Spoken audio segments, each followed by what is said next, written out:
Yeah, it's very hot in here. I just taught another class and just, oh, okay. Alrighty, so.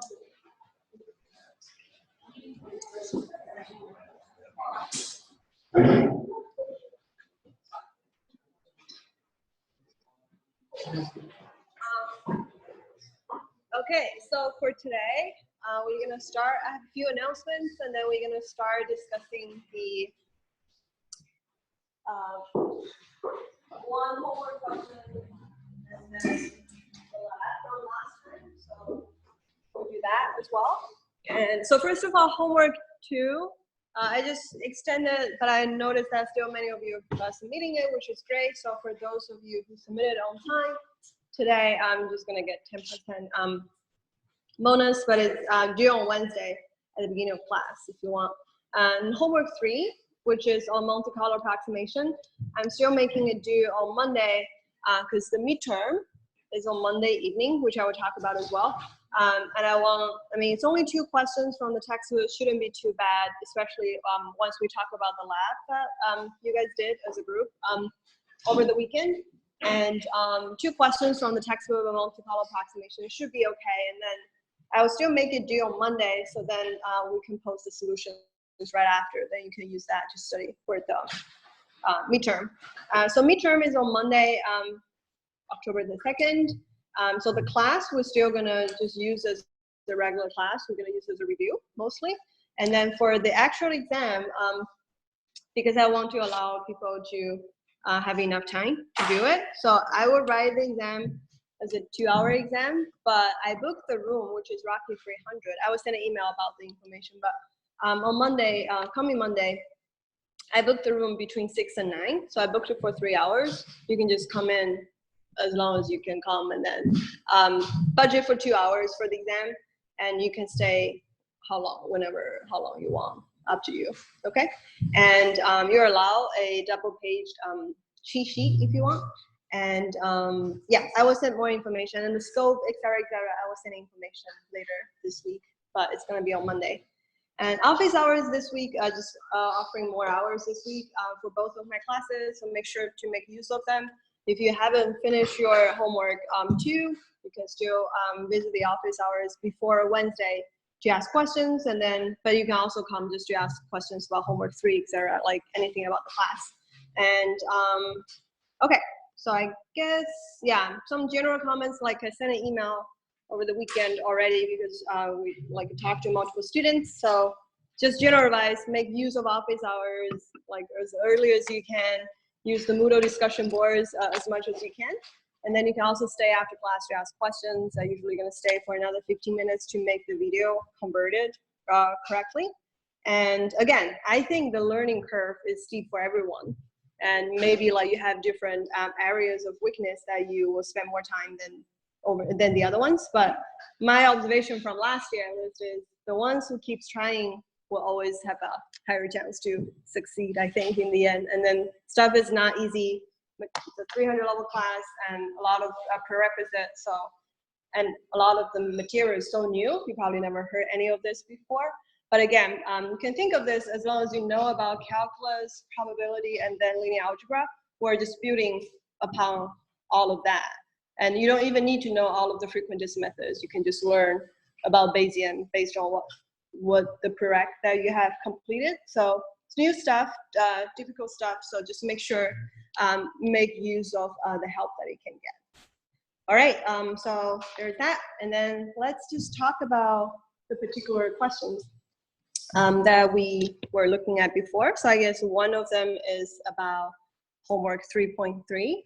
And I hope some of you would like to offer some ideas of what you would have done it. So yeah, I don't think I'll share screen in this case, but you can talk about it as a group. I mean, I make people on different groups. And we have 3 parts for that particular question. So you can ask 3 representatives, like you lead discussion of each one. And today I'm using like the directional mic, so I can hold this to whoever is talking, so the voice can be recorded properly. So 3.3, the tumor count, it's a gamma Poisson example, conjugate, okay? So let's see, I'm gonna bring out this group assignment. Okay, whoever wants to go first. So we pretty much have 3 parts for this 3.3, and then we're gonna have the lab to talk about. So we have 14, so just gonna take turn to do one by one.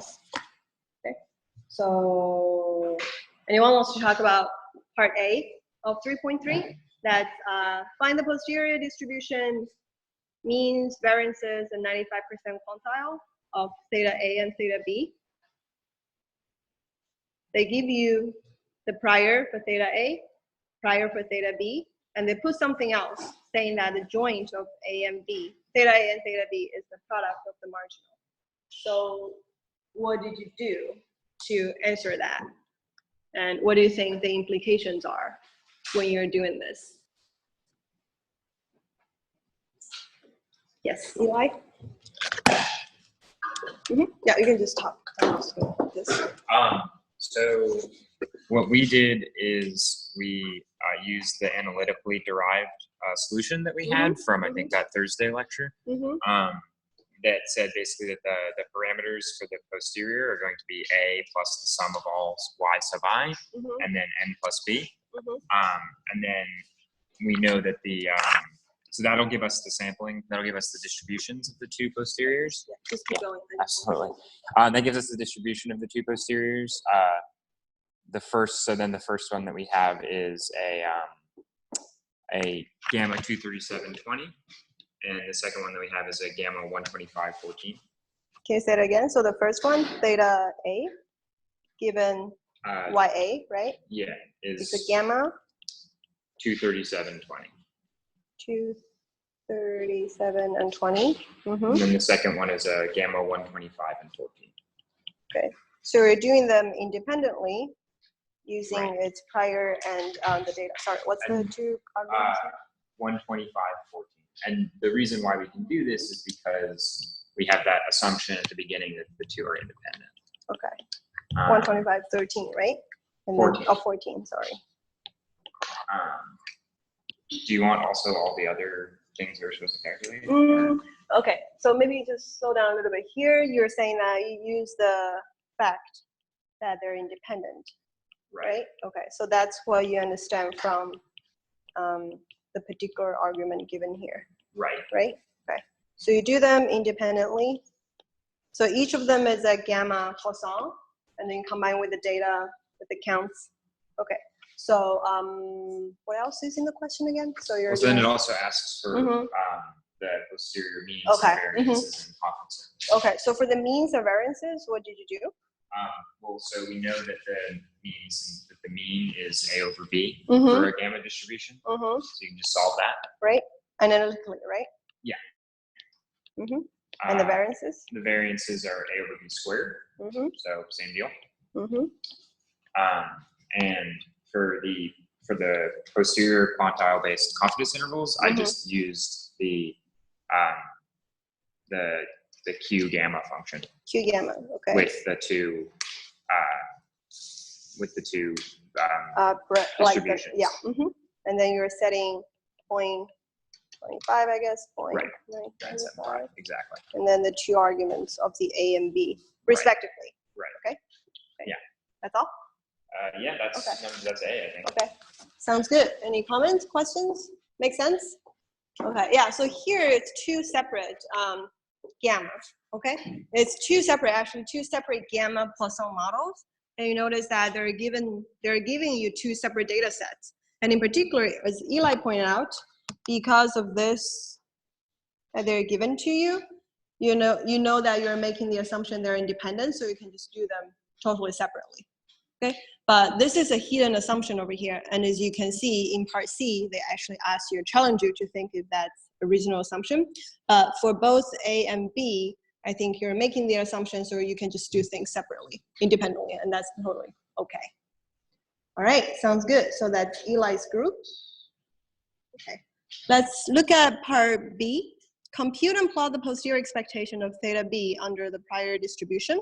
So now they changed the prior distribution to be, I'm just gonna write it so we have the same context. So they have 12 N null and N null, and they ask you to think of N null from 1, 2, until 50, okay. So they first of all compute and plot the posterior expectation. And the second is describe what sort of prior beliefs about theta B would be necessary in order for the posterior expectation for theta B to be close to that of theta A. So let me check. Okay, so I guess, because Eli's from team 4, based on what I did before. So any other groups? Okay, Tony. What do you think? What did you do? And what are the results? So we created a vector in R that was just from 1 to 50, incrementing by 1. And then we plotted the probability of the gamma distribution for each n value. Or we got, not the probability, the expectation. Yeah. And then we graphed that along with a horizontal line for the expectation of the distribution of theta A, which I believe was 11.85. And if you look at it, no value for 1 to 50 will be large as the expectation. And I think it would take a value like 270 something for it to be equal. Okay, so first of all, in R, you create a sequence, right? And then expectation, I guess, is theta A, let's see, the expectation of theta A is given, right? That's from part A, and you're saying it's about 11 point something? Yeah, I think it was 8.5, if I remember. Okay, and then we're changing different and null value from 1 to 50. So you get an expectation, I guess. So let me write one over here. So theta B, I guess, given YB, right? And then the expectation will be in terms of n null. Is that right? Okay. I guess, yeah, I don't remember the form either, but it's going to be a function in terms of n null. So let's write it's a function of n null. And then you plot it. And I guess, do you mind just roughly like drawing the shape of it? And then. So for n null, I think it was approximately shaped like that. And then the expectation for type A was somewhere up there. So above it, but 50 will be closer than any other points to it. Okay. So, all right. So here, this line is the expectation of theta A given YA. Okay. So what did you say when you describe what kind of prior belief that you need to have for theta B? I think the value of n was in the 270s, and it's just as n is increasing, the expectation is also increasing. Okay, so from the graph, I guess you can see that, right? Yeah, so expectation, and you solve it? You solved n null, is that right? I think so. Okay, so n null, something like some 200 some values, right? Okay, yeah, so I guess for this question, good. So this question, from the graph, you will see that as n null increases, you see this shape, it's approaching the expectation of theta A, the posterior of theta A, but it never reaches it when you hit 50, okay? So that means, so one way to answer this question will be, okay, among the 50 choices, we should choose n null to be 50 in order to have it very close to the expectation, the posterior expectation of theta A, but you can also just solve it, solve it. I forgot exactly like the term over here, but in the solutions that we're gonna provide, you will see how you can solve it. It's just solving n null. Set the formula of expectation of theta B given YB to be the same as 11.85 as what you saw for theta A, and just solve what theta n null is. I guess I think it's in the 200s. I don't. 274. Okay, cool. All right, so I guess everybody is on the same page. Awesome. Okay, so this is number B. Okay, And Tony answered that, so someone else would like to talk about part C. So should knowledge about population A tell us anything about population B? Discuss whether or not it makes sense to have probability of theta A, theta B, the joint, to be the product of the marginal. Okay. Once you write this down, this is talking about independence. Right? This is talking about theta A, independence.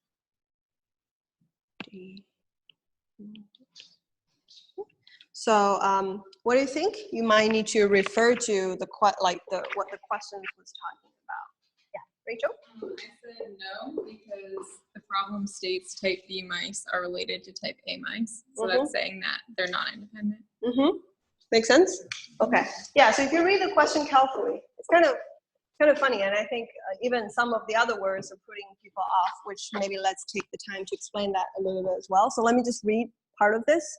So they were talking about two kinds of mice, A and B, and they have 10 for type A and 13 for type B in terms of the sample size. So that's why you see YA is a vector of 10, YB is a vector of 13. Okay, so they say type A mice have been well studied, and information from other laboratories suggests that type A mice have tumor counts that are approximately Poisson distributed with a mean of 12. So first of all, because some of you came to office hours asking about what that 12 is, so that is the population mean. Okay, so if you write it, they're just saying type A, right? Yeah, so they're saying that this is what they know from other studies, okay? And that's a population mean of this type A mice. And they're saying it's 12. However, if you start doing all of the calculation and derivation, you'll notice that the YA, say if you look at YA bar, based on that 10 different data points, it's not gonna be 12, okay? And I think some of you are asking the question, what does that mean? So the data that you have is just a sample of the population, okay? What they're given in the question is just saying that, okay, some other studies suggested that the population mean of type 1A mice is 12, but it doesn't mean, so you get a sample. A sample is random, so you might not get 12, and that makes sense. It's not something contradictory at all. But I guess because of the way the questions were worded, maybe some of you are a little bit confused. So this will be a good time to clarify it. Okay, so keep going. Tumor count rates for type B mice are unknown, but type B mice are related to type A mice. Okay, so this will be the key sentence that you can reference, because even though you know, pretty much they say you know everything about A, and now you want to study about B, and you know that B and A are related. So this independent assumption might not hold. So that means for A and B, both of them are simplified situations of how you can analyze the problem. And so for C, as long as you can state that, that will be good enough. Okay, make sense? Okay, all right, okay, cool. So this is, okay, so I guess we just have one more group left who, I have the names over here, but you can talk about the particular lab that we did before. So maybe let me bring, refresh the memory a little bit. What did we do? We were doing Monte Carlo approximation, okay? So first of all, it's Monte Carlo approximation. In particular, we're doing, if you have the notes with you, that would be good. I have copies here as well, but let me just describe the situation a little bit so we're on the same page. So I think we're doing two kinds. The first one, so first of all, Monte Carlo approximation, and specifically we're doing predictive. So predictive distributions. So in class, we talked about two, like in class for chapter 4, what we talked about is if you're looking at, okay, so first of all, sorry. The general model is the beta binomial. So the way that we talked about in class is okay. if you, so beta binomial, so you come up with the beta posterior, right? So the first approach we talked about is, okay, since you're making inference, you have the posterior of the theta given the y. So the first step will be sample theta, let's say use this S, sample it from the posterior distribution, which is a beta, okay? And step 2 is, okay, given this particular draw that you have, you're gonna do sample a new observation, which is given, let me write beta over here. So use B as beta, and then over here, this will be beta, and then binomial. Okay. So this is the first approach, and that's what we learn in class. Okay? And the second approach is if you go back to the data, you'll realize, if you go back to the previous chapter, you'll realize that they actually derive. Do we use beta binomial? No, we use gamma Poisson. Give me a second. Sorry about that. Getting confused. Too hot in here. Give me a second. Sorry. Yeah, sorry about that. Okay, thank you. Whew. All right, so gamma Poisson, gamma. Sorry about that. So, but the procedure is the same. We just need to get them correct. Okay. Sorry about this. So gamma Poisson, gamma. Okay. So if you do that, then the first time, okay, the first one is you're going to sample from its posterior.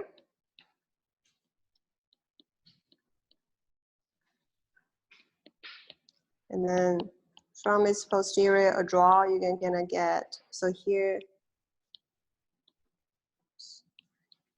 this one is gamma, and this one going to be Poisson. Okay. And then all of the draws that you get from here will be a multicolor approximation. Okay, sorry about that. It's gamma, Poisson, gamma. But if you go, okay, so the second approach that I listed, which is part B for the lab, is, okay, if you go back to the textbook, the one parameter model, you'll realize that analytically, which means that if you solve the predictive distribution, remember, you're solving the posterior predictive distribution given all of the observed, it's going to be a negative binomial. Okay? So we won't, yeah, we're not going into detail with why that is a negative binomial. You can read the textbook. But if you go from that approach, that means, okay, I can directly sample from a negative binomial 2 parameters. Okay? So the question is, they ask you to do both of them and then to compare, come up with whatever measures that you can come up with, and then try to compare to see if 2 of this actually come to the same conclusion. And what do you think? Oh, yeah, sorry.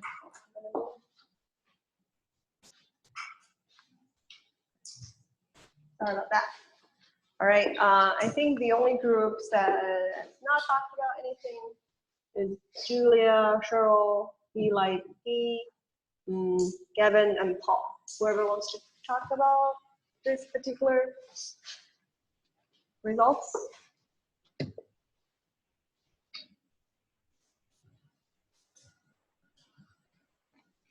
What is NG? Oh, MB, sorry. MB. Sorry about that. Yeah. So when you do this 2 kinds of multicolor approximation, did you come up with similar results? And does that tell you anything?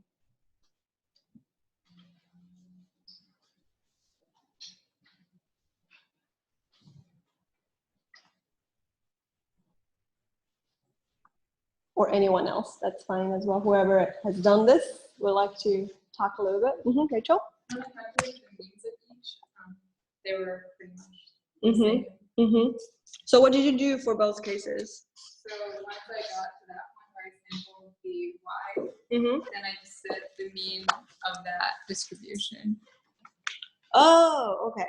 So Is you that saw wrong? that, let's see. Okay, but you used the multicolor approximation, right? Like you use R Poisson and then also, I guess, R negative binomial. And then you sample, I guess, 10,000 draws from each. Okay, and then you get the mean, and they're similar? Yeah. Okay.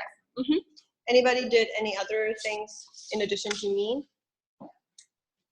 Yes, Cheryl? Also, that when you asked for in class C, that the number of supers in group 1 that's higher than that. Did you get? For the like the first approach, I got pretty similar. First approach I got 0.48 and 0.4807, and the second approach I got 0.4862. Which is pretty Okay, cool. So what I put down over there is just a suggestion as a way to, like, you come up with the same measures, and then you're using the same measure on both multicolor approximations, and then if they're close enough, you'll be able to say that they're working in a similar manner. Okay, so I guess you can do mean. You can also do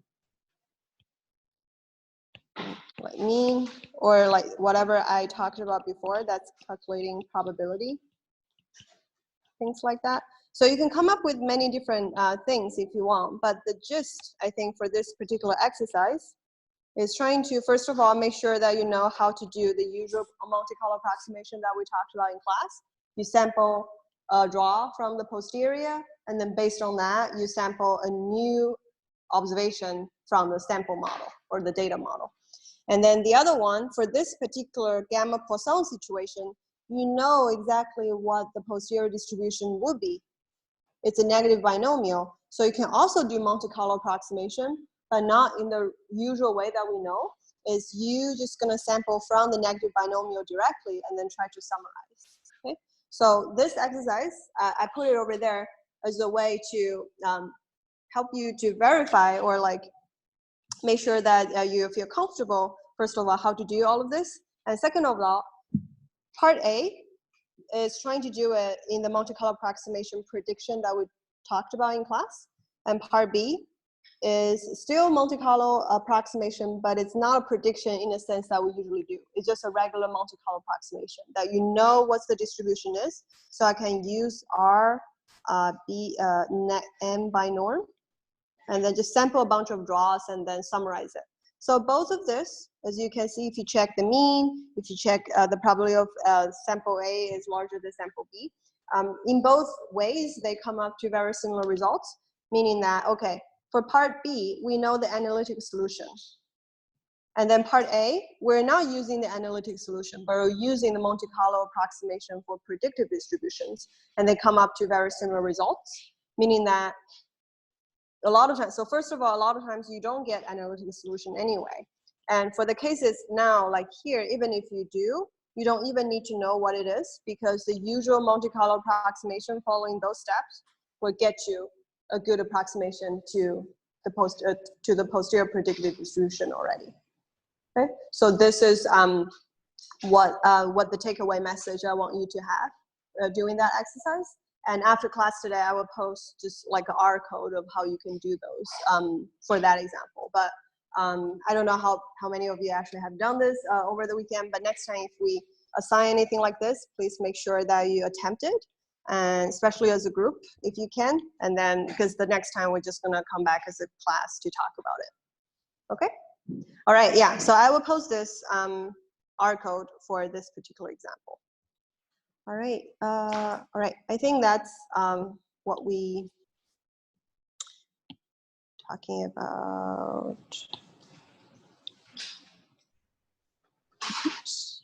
So let me bring the,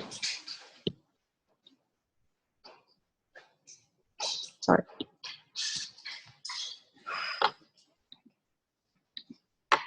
Okay, so today we're gonna start a new lecture. It's on the normal model. And I think today's material will be a lot of derivation. But that's the basics. So let's see how much we can get through today. And then on Wednesday, hopefully we get to see some other, like how you can do the actual R part and then how to do the analysis.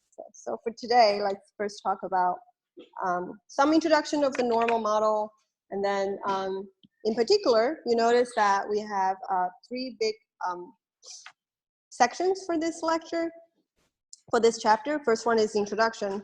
And then the second one is, okay, so remember for the normal case, what do you usually have? You have the mean and the variances, okay? So we talked about this in the previous lectures before. But remember back then, when we were talking about one parameter model, meaning that in your model, you only have one unknown. So for a usual normal distribution, you have both the mean and the variance. So if you think in that way, there will be 2 unknowns, right? If you don't know about both of them and you want to make inference about both of them. But a simplified version of a normal model will be, okay, if we still want to stay in the comfortable zone that we know before, is about the one parameter model, that will be, okay, I want to make inference about the mean and assume that the variance is known, okay? So this is one way that you can make it into a one parameter model, meaning that I'm not making inference about sigma square at all. I'm just making inference about the mu. So this will be the simpler case, and this will be the first one that we're gonna go through as a whole class.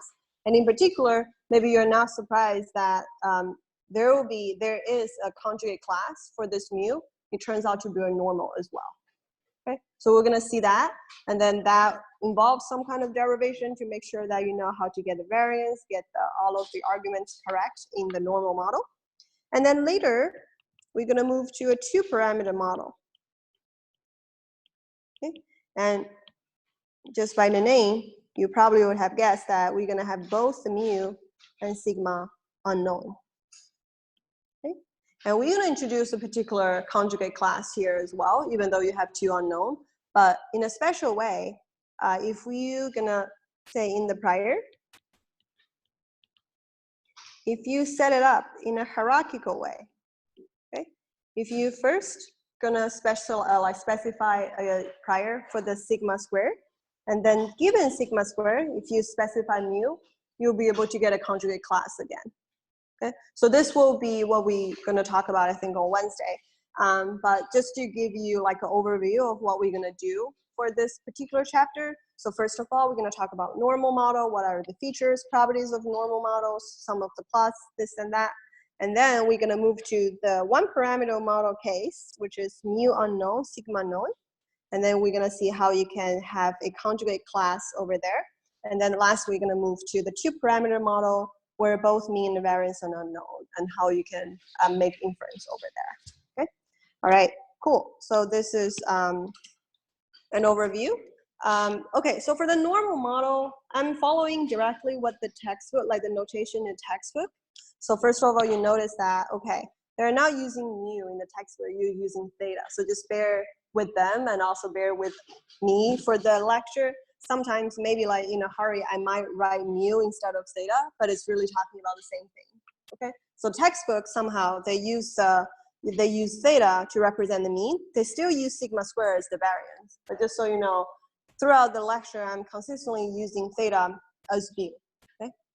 All right, so a random variable y is said to be normally distributed with mean theta and variance sigma squared, which is positive, and you will know the PDF, okay? So the PDF has both sigma squared, like sigma squared there and here, and also the mean over here, okay? And in particular, notice the range. Okay, the range is negative infinity to positive infinity for the data. Okay, so here we're talking about a data model. Okay, we're talking about if we assume the data follows a normal distribution, and then you have 2 parameters, theta and sigma squared, and then this is a function in terms of y. Okay. All right, so in the red, I'm just trying to say that the notation might be a little bit confusing, but the textbook, because the textbook is using theta, so I'm gonna use theta throughout the lecture as well. Okay, some properties, which is good to know, and I think many of you already know many of them, but just go through them really quick. So first of all, for a normal distribution is symmetric around the mean, okay? And actually the mode, the median, and the mean for a normal distribution are all the theta itself, okay? So that's bell-shaped symmetric, that's a key feature of a normal distribution. And also about 95% of the population lies within 1.96 standard deviations of the mean, okay? So if you're familiar with central limit theorem, you remember that in order to come up with a confidence interval for the mean, you're gonna use this 1.96, and then if you come up with the standard error. So that is following the feature that, okay, if you have any normal distribution, say here at the theta, okay? This is just saying about, so first of all, it's symmetric, and then if the standard deviation is sigma, then 1.96 times sigma, and then 1.96 times sigma over here, and then in the middle should be roughly about 95%. Okay? Yeah. So here they're using the word is population because now we're still thinking about in terms of data. Okay. And the third bullet point over here, a lot of times people might miss it, but this is really useful, not only for right now, for this particular chapter, but also later, especially for those of you who might want to do a project on like econometrics or other like finance applications, you will see that this is very widely used, and you probably have learned that in other classes as well. So if you have two independent normal, so the first one, x, has its mean mu and a variance tau square. And the second random variable y has its mean to be theta and variance to be sigma square. Then you have this linear combination. So a is a constant, b is a constant. Ax plus by is going to be a new normal distribution. And the new normal distribution, the mean of it will be a times mu plus b times theta. So it's the constant times x, the mean of x, and the constant b times the mean of y. Not surprising, okay? And the variance, the effect will be a summation as well, but the variance in particular, the constant, the effect of the constant is the squared, okay? And this is, again, not surprising. So one more thing, maybe just add over here. So before thinking about this linear combination, even just a times x, if x is a normal mu tau square, what would be the normal distribution that AX gonna follow? You should know this. What's the mean and variance? Yeah, Katie? Uh-huh. Yeah, a square tau square, right? Based on, yeah, okay. Yeah, so the mean will just be a times mu. Okay, yeah, so this result is pretty much you do AX and then you do BX separately. And then because they're independent, you can, like the sum of them will be a different normal, a new normal, where the mean is the sum of the new means and the variance is the sum of the new variances. Okay, make sense? Yeah, I guess many of you have seen this before. So because they're independent, you can sum this up over here. Okay, and you know that if they're not independent, if they have some correlation structure over there, then the variance is going to be a different formula. Okay, but overall it's still doing a similar thing. Like intuitively we can think about this. If I know AX is normal a mu a squared tau squared, and then by will be normal b theta, and then b squared, sorry, sigma squared over here. You're adding two normals. Okay, they have their own means and their own variances. So the mean intuitively will just be the sum of the mean. Okay, and variance will be the sum of the variance as well, because you're adding more variation into it, and it's going to be the sum of them. Okay. Okay, so a few more, then we are good to talk about the particular model. Okay, some other properties over here in R, pay special attention that all of the functions about norm, okay?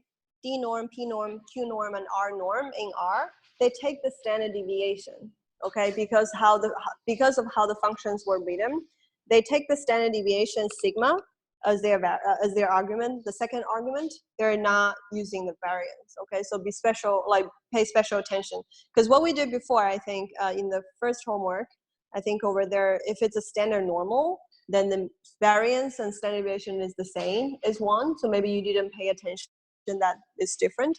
But everything, like from now, make sure that you know that you're taking, like all of those functions are taking sigma as their argument, but not sigma square. Okay. So once sigma is large, you will see that if you mistakenly did sigma square instead of sigma, you're gonna have very different results. Okay. All right. One more thing. The central limit theorem. Central limit theorem says that under very general conditions, the sum or the mean of a set of random variables is approximately normally distributed regardless of the data model. Okay. So you might have learned about the central limit theorem in different forms, but just to summarize, like the gist is, under very general conditions, if you look at a sum or divided the sum by the total number of observations, if you have IID observations from a data model, no matter what the data model is, under certain circumstances, the sum or the mean of all of the random variables gonna approximately follow a normal distribution. Okay, we have formulas for the mean and variance. And here, just to pay attention that central limit theorem is really talking about the mean, not talking about the data model itself. Data model can be any data model. If it's a normal, if you're comfortable about it already, but even if it's a Poisson, even if it's exponential, et cetera, no matter what the data model is, central limit theorem under certain circumstances can be applied. And that's talking about the mean or the sum. Okay, I think a lot of times people will get confused, like what central limit theorem is actually talking about. It's talking about the sum or the mean. Okay, and also, especially for people who are doing like econ classes, in linear regression, the normal model is the widely used one, and then all of the model that is specified, like say like yi equals to like beta 0 plus beta 1 xi1 plus beta 2 xi2, etc. All of those models that you're doing in other classes, it's based on the normal model, okay? And in particular, it's based on the assumption that, okay, so this is the response variable, right? And then you have a bunch of predictors. You're trying to see the effects of predictors on the outcome. So a lot of times you assume this normal model, meaning that the effects of all of the other predictors are additive. So you're looking at the result, like the effects in the sum in this way. But what is behind is still a normal model over there. Okay. Some other I think parametrization is, you will see that, okay, a lot of times we're gonna talk about some error term, okay? And that error term is follow a normal distribution, say like around mean and with some unknown variance that you're trying to estimate. And then if you have that, so on the mean part, you will be the sum of all of the like beta 0 plus beta 1, xi1, etc. And then because the error is IID normal, then the data is IID normal. Okay, yeah. So just to make some connection to maybe what you have seen before. All right. Oh, okay. And then just to plot different mean, different variance, and then you see the shape. All of them are going to be bell curved, symmetric. Depends on the mean, depends on the variance. You will see different features of a normal distribution. But no matter what, for whatever mu and sigma square, about 95% of the data are going to fall within like roughly 2 standard deviations from the mean. All right, I think that's all I want to talk about the normal model. And now let's move to this unknown mean, known variance case, where you assume that you know the variance. We're not making inference about it at all. So now the original 2-parameter model becomes a simpler version, which is a 1-parameter model. And the one parameter is mu, okay? And again, in this text is using theta, so it's talking, but the 1 parameter is theta, which is the mean, okay? So we're using theta to be consistent with the textbook. All right, so the model setup, okay? So the model setup, not surprisingly, you have n different observations, and you're making the assumption that they're IID, and they're having the same density, meaning that it's the same mean and variance, theta and sigma square over here. So this will be the notation that we do. And then I would like you to write the joint really quick to make sure that you know, oh, maybe one more slice, because then you know the density of the normal. But I want you to further simplify this, because first of all, we know that each of this is the normal density, right? Yeah. But now if you're working with the joint, you're gonna take the product, and then the product, the effect of the product, you will see that obviously gonna affect how you're gonna express sigma square over here. And also in the exponent, think about what the effect's gonna be. Just simplify it as much as you can, because in the end, I want you to realize, if you have heard the term sufficient statistics,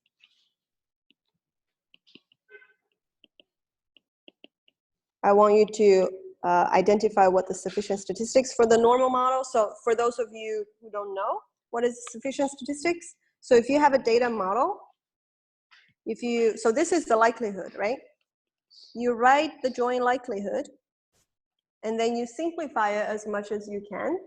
And you simplify it to a certain extent that you only recognize 1 or 2 or 3 maybe statistics about the data that can uniquely define the likelihood. Those will be the sufficient statistics. Okay, so let me repeat again. So you start with the joint likelihood. So you already know this will be the form, but you can further simplify it. I want you to go to a certain degree that you will notice that as long as I know, okay, I can tell you what they are so you can verify it.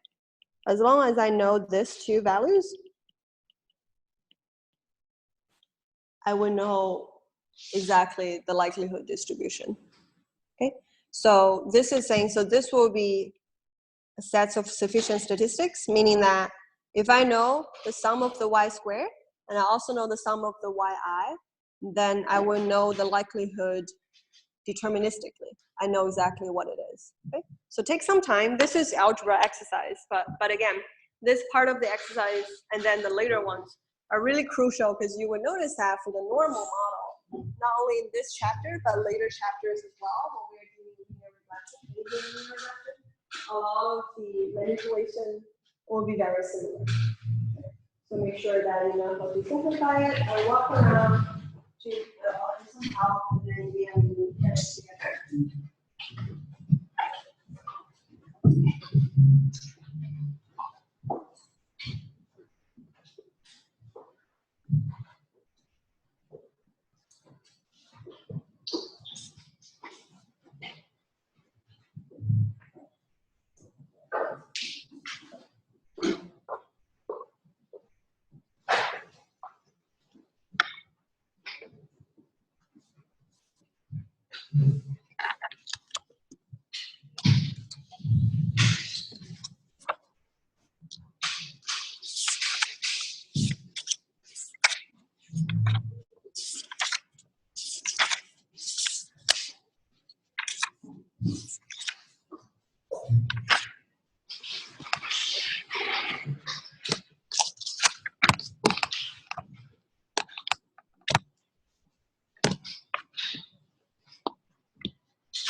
the solution on the screen. So you can check.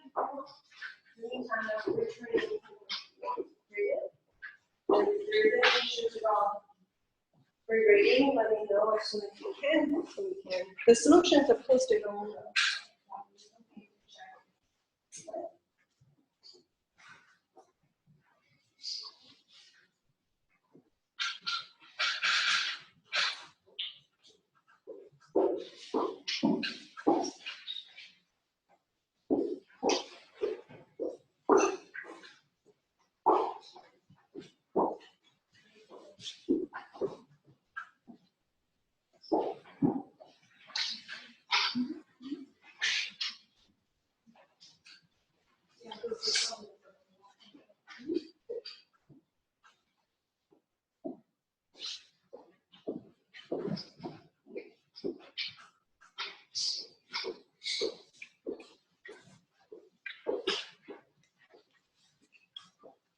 Okay, so if you're taking the product, first of all, the effect of the product on the 2 pi sigma squared will just raise to the power to the negative n over 2. Okay, and then in the exponent, because it's going to be a sum effect over there if you're putting everything into exponent, so you will see that you can write in this way. And then notice that because the sum is summing over yi, so sigma squared can go out, so that's a constant, so you can leave it over here. Okay. Yeah, I guess, oh, sorry. Oh, yeah, you can leave it over here, here as well, and then here. And then you can further simplify this into like a sum of 3 terms over here. And then in particular, recognize that if you know the sum of the yi squared, if you know sum of the yi, that's what you need to know from the data to determine what the likelihood is. So we call this sufficient statistics. Okay, so sufficient statistics is what people like care a lot about in the frequentist analysis, but here it's just an exercise to make sure that you know what they are. We rarely use it in the Bayesian analysis, but still good to just to remind you that this is what people usually care about. And then from there, you can do maximum likelihood estimate, et cetera, et cetera. I've got a question. Okay.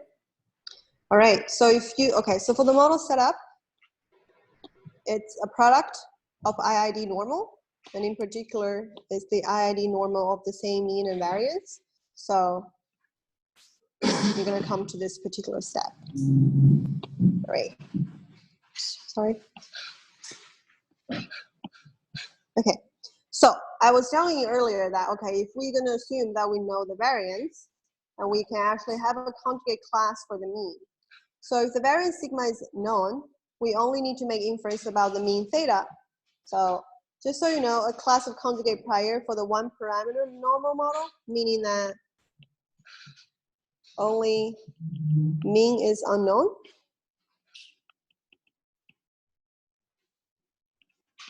It's another normal.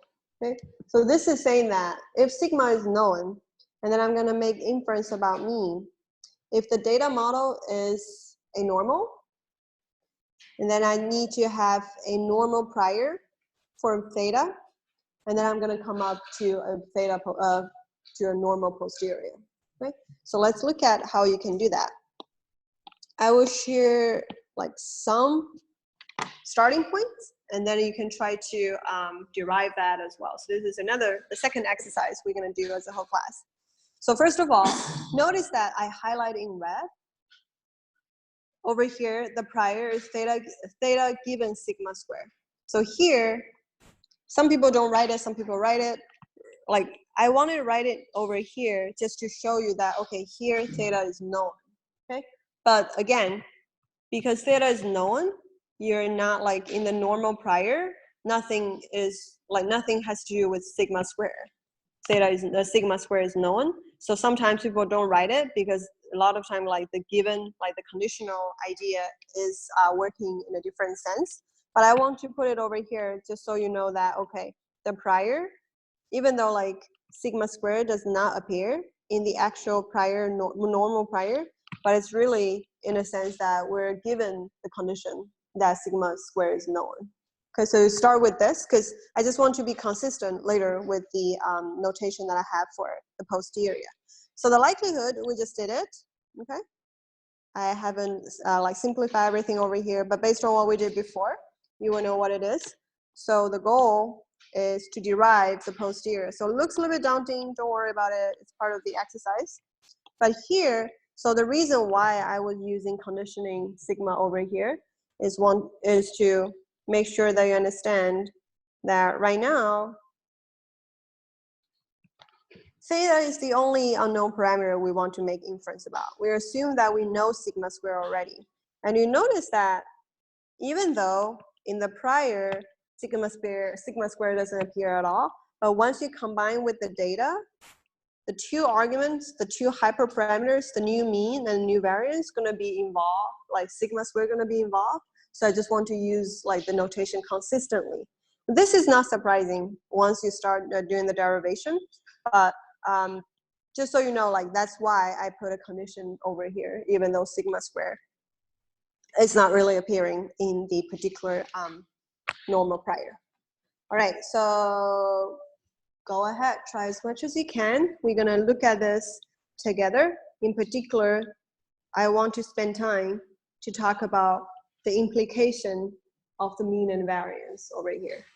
Okay, so try to derive a little bit as much as you can. And then once you get to this point, think about what is the posterior mean and posterior variance tell you. Okay? In the one parameter model before, remember that the ones that we talked about, the beta binomial, as well as the gamma cosine and the gamma exponential, we show that the mean, the posterior mean, is a weighted average of the prior mean and the sample mean. Okay?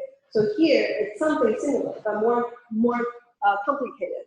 But it's the similar idea, so this is what I want you to try to make sure that you understand the implication as well. So try to derive it, and we'll look at it together in a few minutes.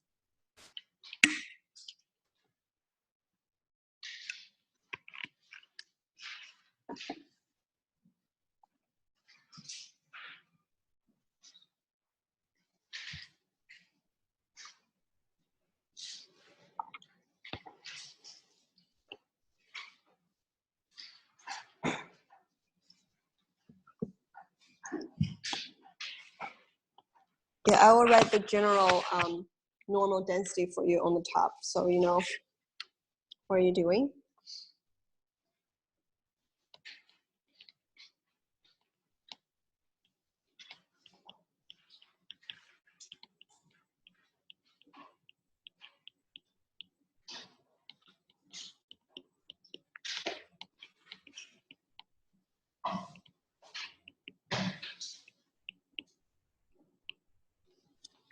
So this is like what I write is for the likelihood, but now you're having a normal prior for the theta with mean mu 0 and variance tau 0. So make sure that you get the terms in the correct position. Okay.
oh yeah, y bar. Yeah, sorry. So here, y bar is the sample mean, so it's 1 over n.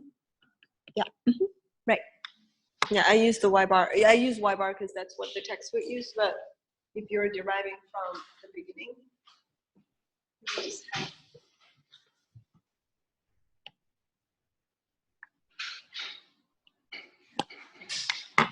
right. Question, clarification.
Okay, so this is pure, like mostly algebra exercise. So I don't know like how much detail that we want to go in as a class, especially that might waste some of the time.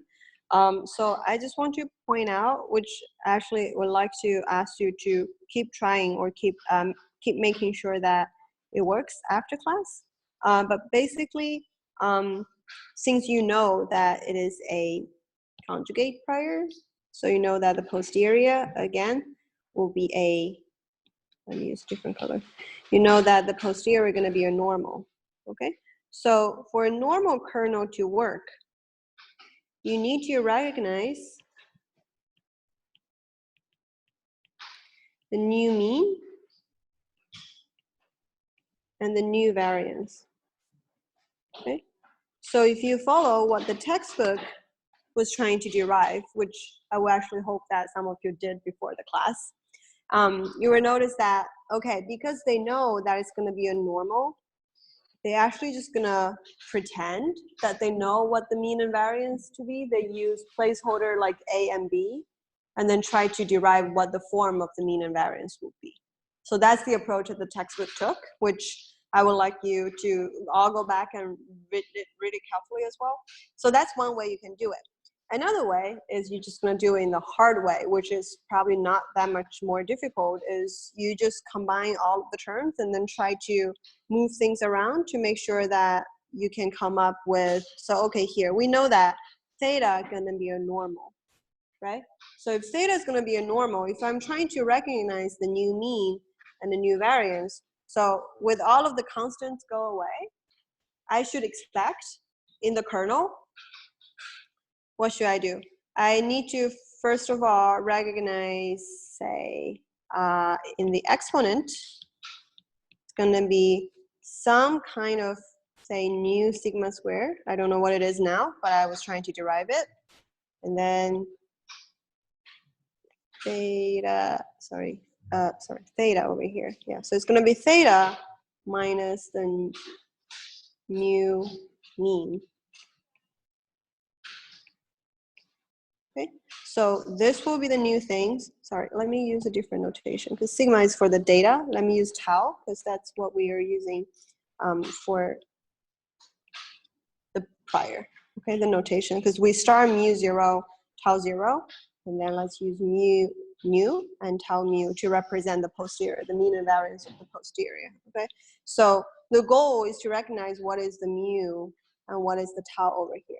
Okay, so once you combine all of the terms, if you keep that going in mind, it might become simpler in that sense.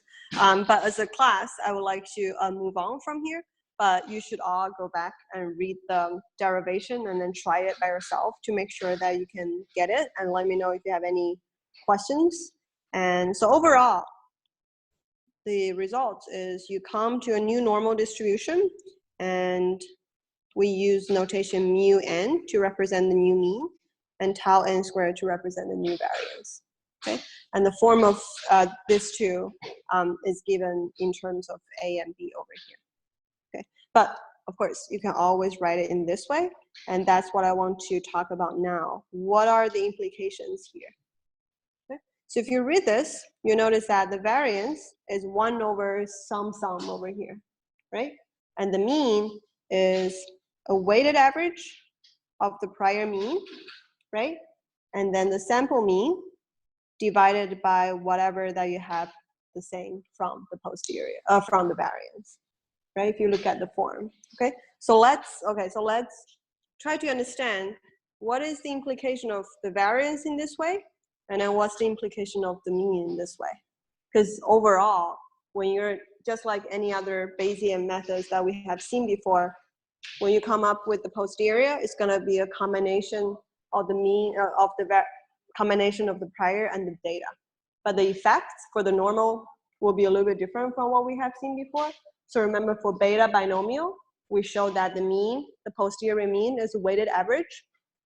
It's a beta again, right? And it's a weighted average of the prior mean and the sample mean. And gamma Poisson as well, we saw that. So here, you see that because you put two arguments, two hyperpriors, both the mean and the variance for the mean, okay, for mean theta. So now you have a combined information for the mean and the variance from the prior and from the data. And that's what we're trying to understand as part of the implication of how the prior and the mean are shaping the posterior. All right, so let me just start with maybe first just the posterior variance to start with. So first of all, we're gonna define precision to be the inverse of the variance. You'll see in a minute why we define precision this way. And, but pretty much it's just 1 over the variance. And if you write it that way, you'll realize, okay, so this is, sorry, I keep forgetting. There should be an n over here. Sorry, I will correct that once I go back. There is a subscript, which is the new variance, tau squared. So this is from previous slide. If you derive it, this is what it is. So this is variance. And if you write it in terms of precision, it's going to be 1 over everything. I mean, 1 over something everywhere, okay? So posterior variance to posterior precision, you can express things in 2 different ways. And you might start to realize, okay, if you actually express things in precisions, the additive effect is easier to see, okay? So look at the variance. Variance is tau n squared, which is 1 over sum of 2 things. But if you express everything in terms of precision, which is, so on the left-hand side, this is the posterior precision. On the right-hand side, it's sum of 2 things, right? What is this? this is the prior precision, right? If we define precision to be 1 over variance, then you can see that, okay, posterior precision is actually sum of the prior precision, and here it's slightly different. So 1 over sigma square will be the data precision, right? This normal model, but then you're having n copies of the data, so it's a multiplication effect over there. But once you look at everything in terms of precision, okay, so let me rewrite this. This is posterior precision.